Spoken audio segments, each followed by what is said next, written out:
Assalamu alaikum dear students, class 11th, unit equilibrium।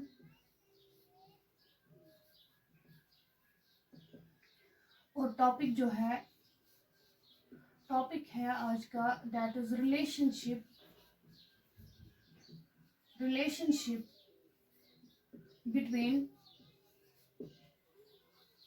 Between KP and केसी।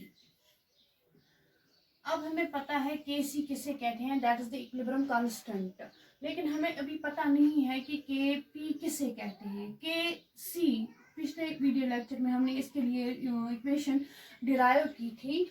वहां पर हमने एक जनरल इक्वेशन ली थी, that is x a times a plus b times b reversely gives me x times x plus y times y।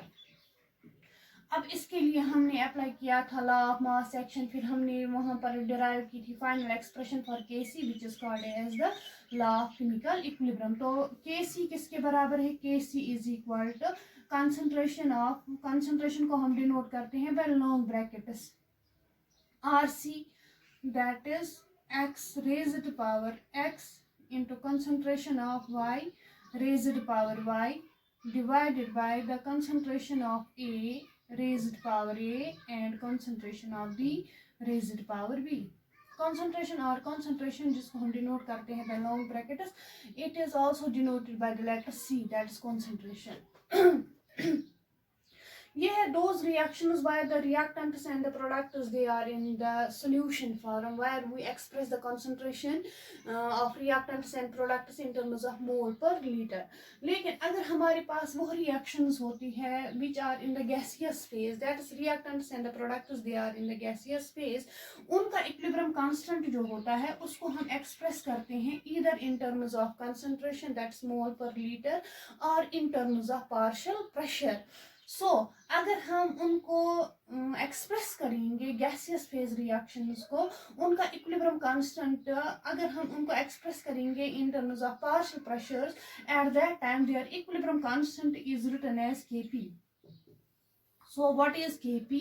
Kp is the equilibrium constant for the gaseous phase reactions when their concentration is expressed in terms of partial pressures। At that time we write the equilibrium constant as Kp, and if we express them in terms of concentration then we express them Kc। So today we have to derive the relationship between the two। First of all we will write that what is this Kp। So Kp जो होता है that is the equilibrium for gas phase reactions। Kp is the equilibrium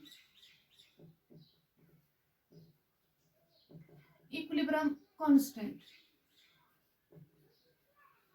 for gaseous phase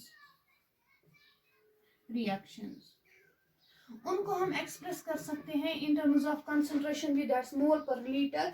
eight that time we write there equilibrium constant as Kc, but if we express them in terms of the gases, when we express them in terms of the partial pressures, at that time the equilibrium constant is written as Kp। So Kp is the equilibrium constant for gaseous phase reactions where reactants and products are expressed in terms of partial pressures।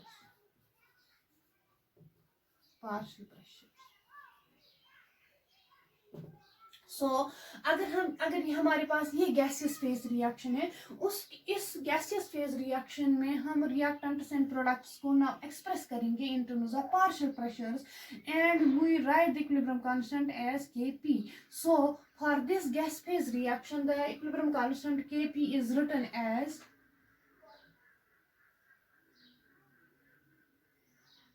Equilibrium Kp आपने याद रखा कि it is the equilibrium constant for the gaseous phase reactions when we express the concentration of the reactants and products in terms of partial pressures. So we write the expression for the gaseous phase reactions, that is, अगर हम इनको express करेंगे in terms of concentration, then Kc is equal to concentration, that is C, of concentration of A raised to power A into concentration of it is X, concentration of X raised to power X, and concentration of Y raised to power Y divided by the concentration of A raised to power A and concentration of B raised to power B. This is when we express them in terms of concentration, that's mole per liter. Now, if we express them in terms of partial pressures, at that time equilibrium constant instead of Kc we write Kp.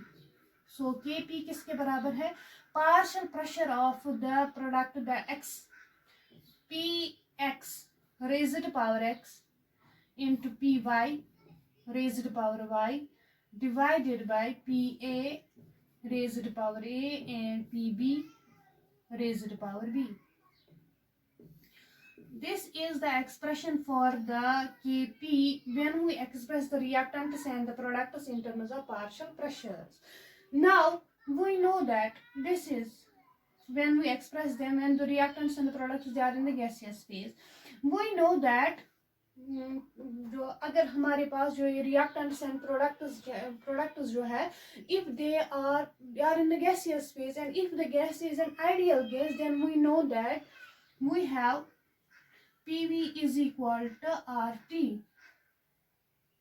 For ideal gases we have PV is equal to nRT. ये किसके लिए है? For ideal gases. For ideal gases. Ideal gases के लिए हमें पता है कि we have the ideal gas equation, that's PV is equal to nRT.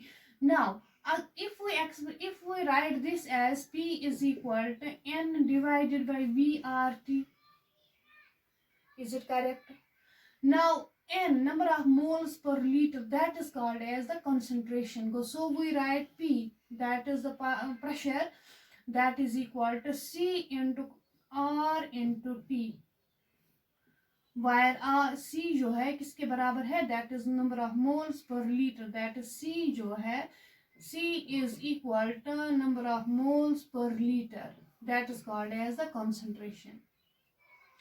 अब इस P, that's partial pressure को हम यहाँ पर, इसका वैल्यू हम यहाँ पर इस इक्वेशन में सब्स्टिट्यूट करेंगे. So we have, यहाँ पर हमने एक इक्वेशन डिराइव की, वैल्यू ऑफ P हमने यहाँ पर डिराइव किया, दैट इज P जो है किसके बराबर है? इसके बराबर है. P is equal to CRT. C is concentration, while as R is gas constant and T is the temperature. So यहाँ पर हम this partial pressure का वैल्यू यहाँ पर हम इस इक्वेशन में सब्स्टिट्यूट करेंगे. So partial pressure of A किसके बराबर है? PA.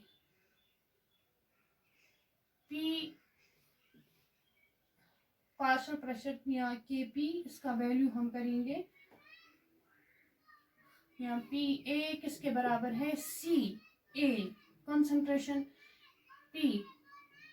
अगर हम यहाँ पर A लिखेंगे तो यहाँ पर भी हमें लिखना है A.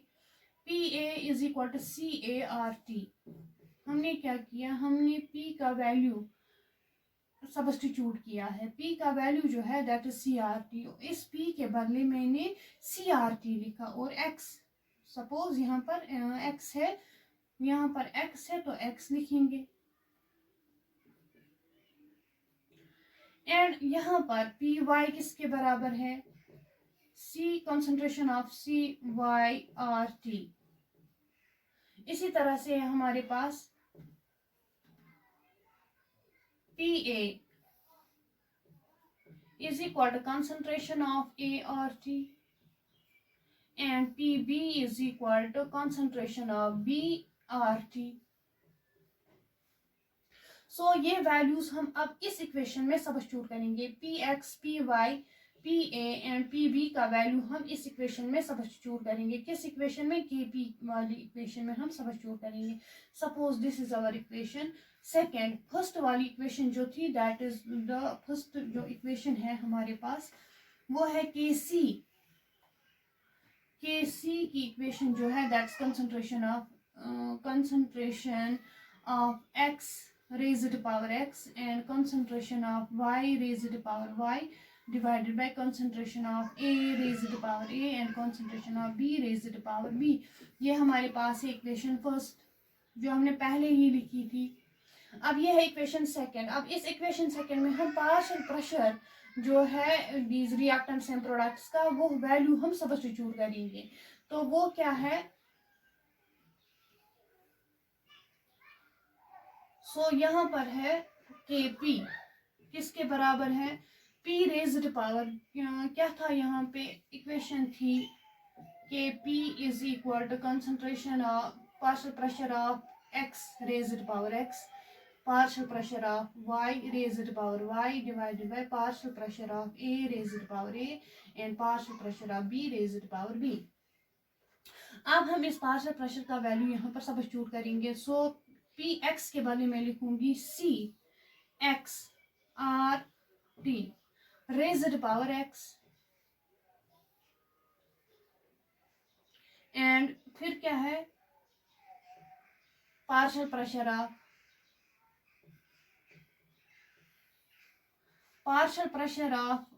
Y किसके बराबर है? Concentration of Y RT raised to power Y divided by partial pressure of A किसके बराबर है? कंसंट्रेशन ऑफ A यहाँ concentration of A RT raised to power A and into concentration of B RT raised to power B. अब हम concentration terms को बाहर निकालेंगे और एक तरफ करेंगे और RT को एक तरफ करेंगे. So we have KP is equal to concentration of X raised to power X into concentration of Y raised to power Y. RT यहाँ पर भी है, यहाँ पर भी है. Bases are same, powers are added. So we have RT raised to power X plus Y divided by concentration of A raised to power A into concentration of B raised to power B RT raised to power A plus B. सो हमने क्या किया? Partial pressure का value हमने यहाँ पर equation में equation second में हमने सब्स्टिट्यूट किया. इस वाली इक्वेशन में हमने पार्शियल प्रेशर का वैल्यू सब्स्टिट्यूट किया तो हमें ये इक्वेशन ऑब्टेन हो गई. फिर हमने कंसंट्रेशन टर्म्स को एक तरफ किया और RT को एक तरफ किया. अब ये देखो यहाँ पे CX रेज्ड पावर X, यहाँ पर भी है CX raised power X, CY raised power Y, CA raised power A and CB raised power B. इस पोर्शन के बदले में अब लिखूंगी किसके बराबर है? ये KC के बराबर को. So we have KP is equal to KC. KP is equal to KC. अब यहाँ पर RT, यहाँ पर XRT raised power X plus Y. अब इसको हम ऊपर चढ़ाएंगे तो ये बनेगा minus A plus B. So we have KP is equal to, मैंने क्या किया? इसको हमने ऊपर चढ़ाया तो ये क्या बन गया? Minus times A B. यहाँ पर ये ऊपर चढ़ गया, ये माइनस बन गया. X times this and RT it is common, हमने कॉमन निकाला. So we have KC is equal to number of the gaseous products minus number of gaseous reactants. So this is the difference. Instead of the RT, instead of this difference I will write that is delta N. Now delta N किसके बराबर है? Number of the gaseous products minus number of the gaseous reactants. So we have delta N is equal to number of gaseous products minus number of gaseous reactants. This is the relationship between the Kp and Kc. हमने क्या किया? हमने पहले expression लिखी थी Kc के लिए, where when we express the reactants and the products in terms of concentration. लेकिन अगर हमारे पास है वो reactions which are in the where reactants and the products they are in the gaseous phase, उस वक्त हम उनका equilibrium constant जो होता है उसको हम express करते हैं either in terms of concentration that is mole per liter or in terms of partial pressure. So अगर हम इनको express करेंगे in terms of the concentration, at that time we have this expression for the reactants and the products.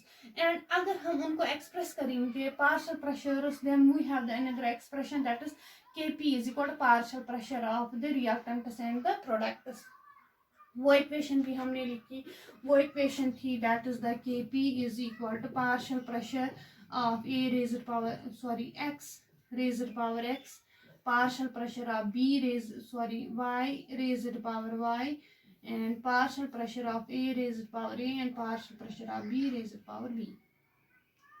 This is when the reactants and the products they are expressed in the gaseous phase. फिर हमने बोला कि अगर हमारे पास ये reactants या products जो है ये which are in the gaseous phase, अगर वो gas है ideal, then they follow the ideal gas equation. तो वहाँ पर हमने क्या derive किया? PV is equal to nRT और n divided by V हमने किया that's concentration. फिर हमने वो एक्सप्रेशन पार्शियल प्रेशर के लिए हमने वैल्यू सब्स्टिट्यूट किया इस इक्वेशन में, तो वहां पर हमें क्या ऑब्टेन हो गया? फाइनल हमें ऑब्टेन होगी ये equation that is the PA is equal to KCRT raised to power x minus y minus x plus y minus A plus B. What is this? These are the gaseous products and this is the gaseous reactant. So we have Kp is equal to KCRT raised to power delta N. अब मुझे बताओ, we have the special case. This is the relationship between the Kp and the Kc. Kp is the equilibrium constant for the gaseous phase reaction when they are expressed in terms of the partial pressures, and Kc is the constant equilibrium constant for the reactions whether they are in the gaseous phase or not in the gaseous phase, then their equilibrium constant is written in the Kc, and finally we have the expression between the two that is Kp is equal to KCRT raised to power delta N. Now we have some special cases. We have some special cases when the number of the gaseous reactants is equal to number of gaseous products. At that time what is, suppose we have the, for example we have special cases. number first case है हमारे पास equation, we have H2 gas plus I2 gas reversibly gives me twice HI gas. That means ये products है, ये reactants है. Products कितने हैं? gaseous products 2, while as the gaseous reactants there is 1 and 2.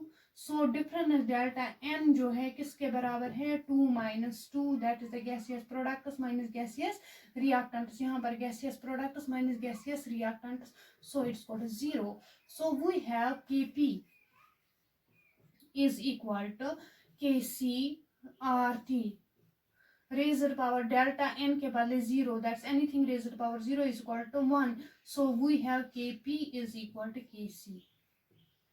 This is first case when the number of the gaseous reactants is equal to number of gaseous products.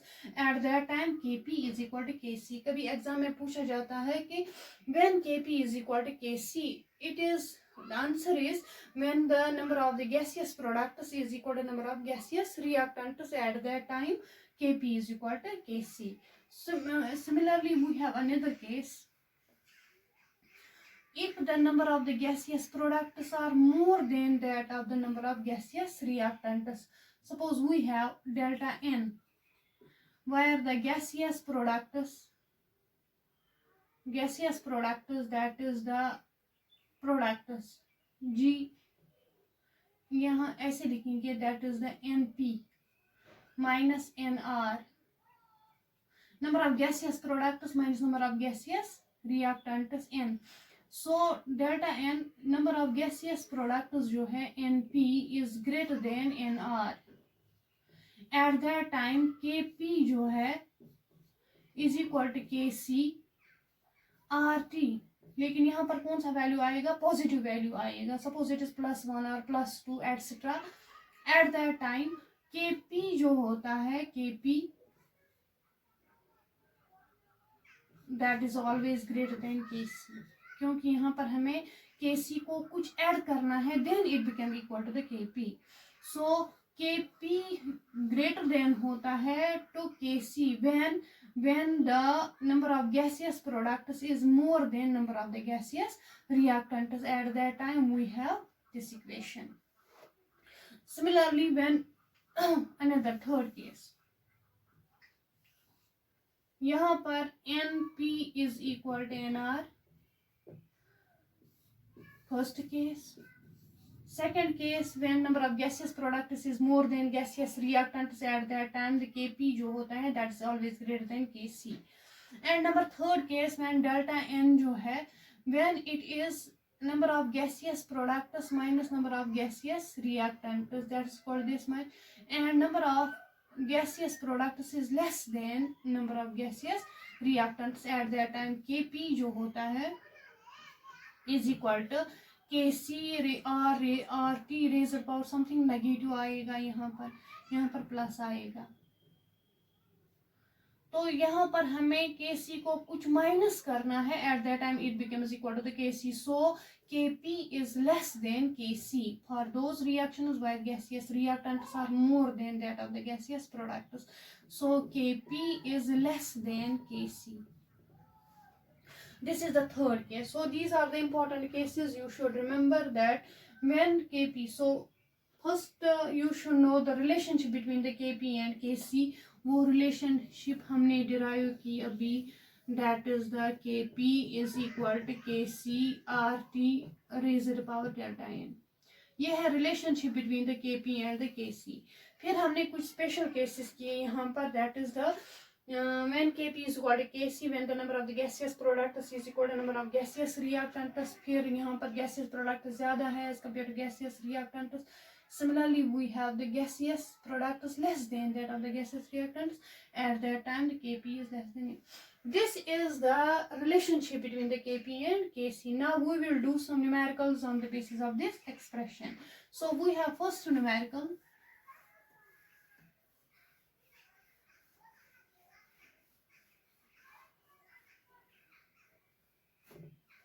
First numerical है हमारे पास. We have question है eight 773 Kelvin the equilibrium constant Kc for the reaction. The equilibrium constant for the reaction. हमारे पास एक reaction है, उसका equilibrium constant जो है, equation क्या है? N2 that is in the gaseous phase plus it reacts with hydrogen in the gaseous phase and it will give us ammonia NH3 in the gaseous phase.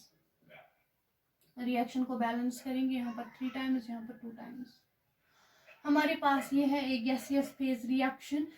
इस रिएक्शन का equilibrium constant जो है that is Kc किसके बराबर है? That is equal to the 6.02 into 10 raised to power -2 liter to mole -2. ये है equilibrium constant for this reaction. लेकिन हमें क्या करना है? Calculate the value of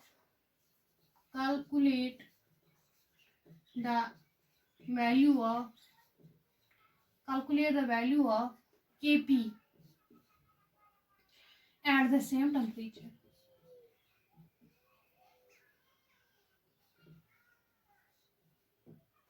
So question क्या है? क्वेश्चन है at 773 केल्विन इस टेम्परेचर पर है एक रिएक्शन हमारे पास, वो है N2 plus H2 gives us ammonia. फिर हमने इस इक्वेशन को बैलेंस किया। इस इक्वेशन जो ये रिएक्शन है इसका इक्विलिब्रियम कांस्टेंट जो है Kc that is equal to this much 6.02 into 10 raised power minus 2 mole litre 2 mole minus 1 mole minus 2। अब हमें क्या कैलकुलेट करके देना है? Kp at the same temperature. We know that what is the relationship between the Kp and the Kc. We know that it is Kp is equal to Kc। यही हमें substitute, इनका value हमें substitute करना है RT delta n। अब यहाँ पर आप देखो Kp हमें कैलकुलेट करके देना है। Kp हमें पता नहीं है, इसको हमें कैलकुलेट करना है। Kc हमें पता है किसके बराबर है? 6.02 into 10 raise power minus 2 litre 2 mole minus 2। यह है यूनिट Kc का। अब जो है गैस कांस्टेंट R, इसका वैल्यू हम लेते हैं 0.08321। इसका यूनिट है 321 लीटर एटमॉस्फेयर पर केल्विन पर मोल। ये वैल्यू हमें लेना है if the volume is expressed in litres. लेकिन अगर हम इनका SI यूनिट लेते हैं, मीटर लेते हैं, मीटर स्क्वायर लेंगे, this units of these Kc in terms of SI units, at that time हमें ये वैल्यू R का सबस्टिट्यूट नहीं करना है। at that time I have to substitute 8.312 ये वैल्यू हमें सबस्टिट्यूट करना है। लेकिन यहाँ पर हम लेते हैं इन टर्म्स ऑफ लीटर और in term pressure in terms of atmospheres. At that time we will write the value of R is equal to 0.08 and temperature किसके बराबर है? 773। अब इस इक्वेशन में आप देखो, ये हमें कैलकुलेट करके देना है। Kp हमें कैलकुलेट करके देना है, Kc हमें पता है, R भी हमें पता है, T भी हमें पता है, लेकिन डेल्टा n हमें पता नहीं है। वो हमें कहाँ से मिलेगा? यहाँ से मिलेगा, इस इक्वेशन से मिलेगा। अब यहाँ पर आप देखो ये equation, number of the gaseous products is equal to 2 minus number of gaseous reactants, that's 3 plus 1 is equal to 4. So it is 2 minus 4, that's equal to minus 2. So we have delta n। इस equation के लिए, इस reaction के लिए delta n किसके बराबर है? Number of gaseous products minus number of gaseous reactants. Delta n is equal to number of gaseous products minus number of gaseous reactants. So delta n is equal to number of gaseous products is equal to 2 minus number of gaseous reactants is equal to 4 is equal to minus 2. So now I will substitute the value of these in this expression, that is Kp is equal to Kc, that is 0.02 into 10 raised power minus 2 litre 2 mole minus 2। R के बदले that is multiplied by what is the value of R? It is 0.08321 liter atmosphere per Kelvin per mole into temperature multiplied by temperature क्या है? 773 raised power minus 2, क्योंकि इसका है that is RT raised power delta n। Delta n किसके बराबर है? -2। तो यहाँ पर हम raised power को करके -2। तो सो यहाँ पर इनका इसका वैल्यू जो हमने सबस्टिट्यूट किया, फिर आप घर में इसको करोगे तो Kp का वैल्यू आता है Kp is equal to 1.5 into 10 raised power minus 5 atmospheres. So ये है numerical which is based upon the relationship between the Kp and the Kc. So we have reaction, we have a reaction and we have to calculate it is equilibrium constant Kp. So for this gaseous reaction, हमारे पास ये gaseous reaction है, इसके लिए जो Kc है that was given, R was given, temperature that was also given, and first we have to calculate the delta N, वो हमने calculate करके दिया, फिर हमने वो values इस equation में substitute किया, कौन सी equation में, that is the relationship between the Kp and the Kc, then we substitute and finally we got the value of the Kp is equal to this much. This was the numerical based upon the question, that's the relationship between the Kp and the Kc. So our today's topic was relationship between the Kp and the Kc. In the next video lecture we will discuss what are the various characteristics of the equilibrium constant. Thank you so much.